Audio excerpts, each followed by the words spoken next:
안녕하십니까, 불지입니다. 오늘은 계획과 무계획에 관한 이야기를 나누고자 합니다. 오늘 어떤 분과 산책을 하면서 나눈 대화 중에 참 인생이 이 계획대로 되어져야 되는데 계획대로 안 된다고 말씀하셨습니다. 그래서 제가 그분께 뭐라고 말씀드리냐고 하면, 영화 기생충에 이런 내용이 있습니다. 아들이 그 아버지에게, 아버지, 저는 이런 계획이 있고 이렇게 계획을 세워서 실행할 것입니다 라고 말을 합니다.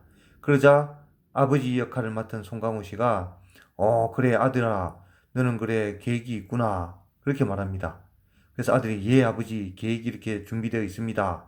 그러자 아버지 역할을 맡은 송강호 씨가 한다는 말이, 아들아, 최고의 계획이 뭔지 아니? 그러자 아들이, 아버지, 무엇입니까? 라고 물으니, 아버지 역할을 맡은 송강호 씨가 무계획이 계획이다 라고 말한 내용이 있습니다. 무계획이 최고의 계획이다 라고 말을 합니다. 자, 이 말을 어떻게 분석해 보면 불교적인 마인드가 들어가 있다고 저는 볼 수가 있습니다. 그래서 제가 무계획이 계획입니다 라고 오늘 산책한 분께 그 말씀을 드리니, 그분은 저를 30년, 40년 다니신 분입니다. 아니, 사람이 살면서 계획을 안 하고 어떻게 사느냐, 그 말에 동감을 못 한다는 것입니다. 그러면 계획대로 다 된다면 이 삶이 계획대로 다 되어야 되는데 그렇게 되지 않지 않습니까? 인간이 착각을 하는 것입니다. 계획대로 되면 계획대로 된다고. 자, 그러면 모든 고3 수험생들이 서울대학교를 계획해야 되지만 계획조차도 못합니다. 왜? 내 레벨의 공부 수준이 서울대학교까지 지원할 레벨을 아니라는 것을 알기 때문에 그 계획조차도 세울 수가 없습니다. 솔직히 서울대 가고 싶지 않은 학생들이 어디 있겠습니까? 그냥 우리가 통계적으로 말을 한다면. 그렇지만 어떤 부류는 서울대학교에 갈 공부 실력이 안 돼서 그 계획도 못 세운 겁니다. 그 계획 자체를. 그 계획을 세우고 싶어도 내가 세울 수 없는 것입니다. 세우고 싶어도, 하고 싶어도. 그러나 서울대학교 성적이 되는 사람 중에 그 계획을 세워서 공부를 해도 또 다 되는 것은 아닙니다. 인생은 어떻게 보면 계획된 대로 된다고 하지만 계획된 되는 것은 잘 어떻게 보면 없습니다. 인연에 의해 이루어진 하나의 결과물인 것입니다. 그것을 인지하고 알아차리는 것이 엄청난 것입니다. 우리가 이것을 알아차린다는 것은 대단히 중요한 일인데 속세 사람들은 그것을 잘 모릅니다. 왜? 일반 속세 사람들은 오직 오용락의 만족을 시킬 수 있는 그 가치의 기준을 두는 것입니다. 그 오용락의 만족을 둘 수 있는 최고의 가치는 돈인 것입니다. 돈에 최고의 가치를 두는 것입니다. 그래서 제가 나무아미타불이 최고다라고 말씀을 드려도 표정에는, 아이고 내가 그렇게 말해도 너는 아직까지 허무맹랑한 호황된 것에 좀 사로잡혀 있구나, 이렇게 생각할 수도 있습니다. 돈이 최고지. 자, 과연 누가 허무맹랑하고 누가 어이없는 생각을 하고 있는 걸까요? 무상을 잡으려는 사람, 무상을 잡지 않으려는 사람.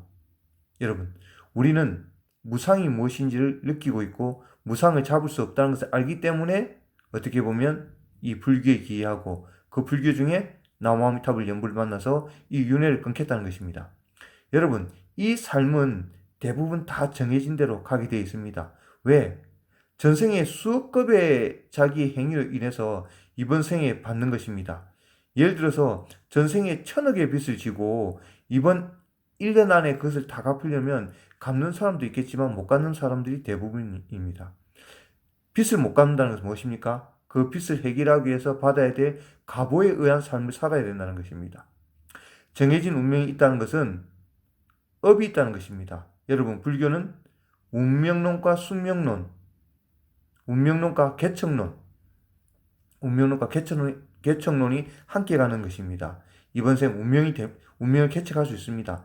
확 바뀔 수는 없습니다. 그 운명을 개척한다는 것은 하나하나 내가 업을 해결함으로써 이번 생에 어느 정도 그것을 갚을 수 있고, 또 이번 생에 많이 갚은 분은 바로 그 결실이 나오지만 아직까지 숙세 업이 많은 분들은 바로 갚을 수가 없는 것입니다. 전생의 영향이 대부분을 차지하는 것입니다. 제가 저번에도 여러 차례 이야기했지만 정해진 큰 틀이 있다는 것을 많이 느끼고 많이 보고 많은 도인들을 만나보고 느꼈습니다. 저번에도 말씀드렸지요. 삼풍백화점에 돌아가신 분 10분을 20대에서 30대까지 그 연령대를 사주를 모아서 살아있는 것처럼 해가지고 유명한 무속인에게 갔습니다. 방송에 촬영된 내용입니다. 제가 직접 TV에서 보았습니다. 그리고 그 담당 PD가 살아있는 것처럼 하면서 올해 신년 운세를 보는 것입니다. 그 10명을 다 넣었을 때 그 무속인이 뭐라고 했느냐? 지금 올해 초까지 살아있을 사주는 한 명도 없는데 왜 다 죽은 사람을 가져왔느냐라고 했습니다. 이렇게 죽는 것도 어떻게 정해져 있는데 다른 것은 보지 않아도 이건 알 수가 있는 것입니다. 자, 개척을 한다지만 이 개척이 우리가 말로 그렇게 쉽게 되는 것이 아닙니다. 자, 내가 하고자 하는 것도 쉽게 개척이 안 되는 현재의 삶인데 그 숙세의 많은 업을 이번 생에 한꺼번에 다 해결할 수 없는 것입니다. 그러니 이 업이란 것은 불교의 가장 핵심이기도 합니다. 이 업은 우리가 받고 우리가 또 짓고 받고 하는 것입니다. 자, 이번 생은 어느 큰 틀은 정해져 있습니다. 그 정해진 틀을 받고 우리가 사는 것인데 아무리 사람으로서 좋은 일을 해도 결국은 인과복입니다. 지었으면 다 쓰고 난 뒤에는 다시 또 지어야 됩니다. 우리가 다람쥐 쳇바퀴에 올라타서 계속 뛰는 것과 똑같습니다. 언젠가 뛰다가 지치면 그 다람쥐 쳇바퀴 속에서는 더 이상 행복이 없는 것을 알아차리는 것입니다. 알아차리지 못하는 사람들은 그 다람쥐 쳇바퀴 속에 계속 돌아봐야 됩니다. 계속 사탕 하나 먹고 달콤함을 또 느끼고 또 돌고 또 돌다가 언젠가 수많은 수억 급의 세월이 지난 뒤에 그제서야 지쳐서 윤회를 하지 않아야 되겠구나라고 생각할 수가 있습니다. 오늘 또 제가 저를 40년 다닌 분과 산책을 해보았지만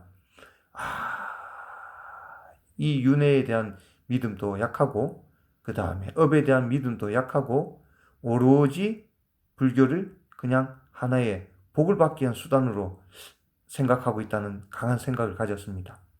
시절 인연이 와야 됩니다.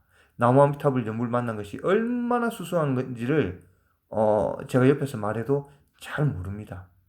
아무리 말해도 모릅니다.